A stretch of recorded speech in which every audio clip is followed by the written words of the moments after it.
now you're trying to reconcile everything I'm telling you. You're trying to reconcile this with sort of the bleak picture that you're seeing now in the news. You say, well, Leo, if all this that you're saying is true, then how come we're facing all these problems? How come we're facing the rise of Trump? How come we're facing the alt-right? How come we're facing these neocons? How come we have these, KKK and all this racism? And how come we have these police shooting black people? And how come we have, the coronavirus and we have all this stuff and we have rising income inequality and we have healthcare problems and, we have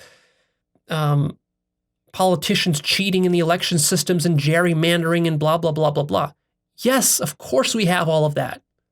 What you first and foremost have to understand is how much worse it was for your ancestors. All these things that you're bitching and moaning and complaining about today that you think are so terrible, that are the end of the world. You think these are signs of the apocalypse. That some black guy got shot and you think this is the end of the world. That's not the end of the world.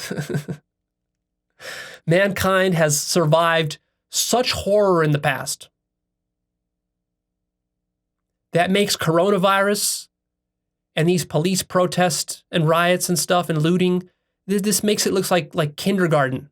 This is child's play. Our ancestors would look at this with envy at how good we have it. Now, this is not to discount the importance of handling the coronavirus intelligently, unlike what Trump is doing, and the importance of wearing face masks, and the importance of not looting, and the importance of not shooting innocent black people, and so forth. These are all important causes. So I'm not simplistically discounting the importance of fighting systemic racism and so forth. All of that is important.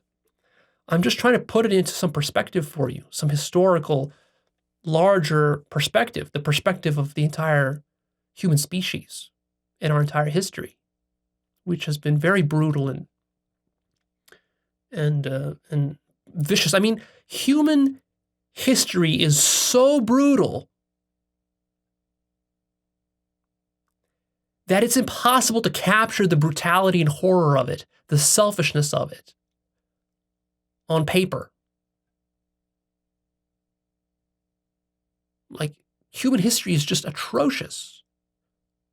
When you look at all the slavery, the pillaging, the raping, the genocide, the wars, the World War I and World War II and all the wars that came before and afterwards, the torture and the imprisonment and the massacres and just war crimes that have happened, public executions, private executions, horrible weapons of all kinds used on the battlefield for centuries, plagues that wiped out up to a third or even half of the European population. So, our ancestors have been through a lot of shit. And that survival DNA, it's coded into your genetics and my genetics. We're here, we're standing on the shoulders of giants. All that survival history is, in a sense, what's making us so egotistical and selfish today. It's sort of one of our biggest obstacles to overcome that survival karma of our ancestors. Because all of that is coded in our DNA. It's also coded in our culture, in our infrastructure. It's got a very long tail. Shit that happened thousands of years ago, it's still informing our culture and our society today. Never mind something like the Civil War and slavery, which is only a couple hundred years old. Of course, all that is still with us today in various subconscious ways. So,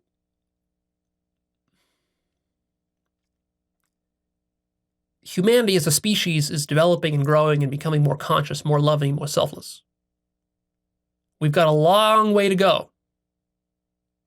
We're still, in a sense, in the dark ages. But we've also made it pretty damn far. And life overall is pretty damn good. Even if you're poor, still, life is pretty damn good. You still have opportunity. No matter what race, class, or sex you have pretty decent opportunity. Now, is it all fair and equal? No, of course not. There's a lot of corruption and inequality, and it's harder for some than for others.